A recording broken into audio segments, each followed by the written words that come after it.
Makaigan, pasintabi sa mga nag-aagahan.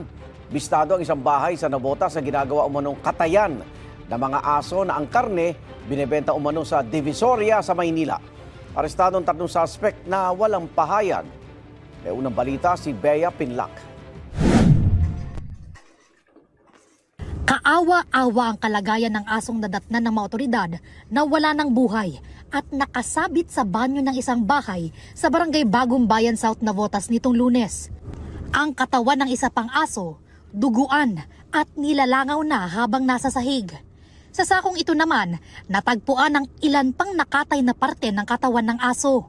This has been going on for a while. Yung report sa akin is sinuhuli nila yung mga dogs from Malabon, Caloocan, Navotas, and may mga contractual na pumupunta sa bahay nila at kinakatay sa bahay nila.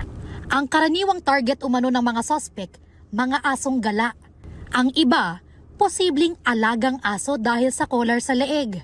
Ilang araw matapos isumbong sa pulisya, nahuli sa aktong nagkakatay ng aso ang 26 anyos na lalaki at kanyang asawa. Arestado rin ang isa pang babae na tinangka umanong harangin ang pag-aresto sa mga sospek. Isa ang pinaghahanap pa. Nakuha sa mga sospek ang ilang leash o tali ng aso at mga kutsilyong ginagamit umano nila sa pagkakatay. Base sa investigasyon ng pulisya, binebenta umano ng mga sospek ang karne ng aso sa Divisoria sa Maynila sa halagang 200 to 250 pesos kada kilo. Nakakulong ang 3 sospek sa Navotas City Police Station. Nakaharap ang mag-asawang sospek sa reklamong paglabag sa Animal Welfare Act, Anti-Rabies Act, Food Safety Act, pati na rin sa pagpalag umano sa pag-aresto sa kanila. Reklamong obstruction of justice naman ang inihain laban sa kanila umanong kasabwat. Sinusubukan pa naming kunin ang panig ng mga sospek. They said, yan na lang yung nila means of livelihood. Nagbabala rin ang grupo sa banta sa kalusugan ng pagkain ng karne ng aso.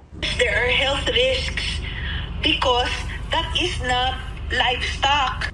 Pagtitiyak ng Navotas LGU, paiigtingin nilang pagpapatupad sa mga batas para maproteksyonan ang mga hayop at ang mga residente ng lungsod. Ito ang unang balita. Bea Pinlac para sa GMA Integrated News. Igan, mauna ka sa mga balita, mag-subscribe na sa GMA Integrated News sa YouTube para sa iba't ibang ulat sa ating bansa.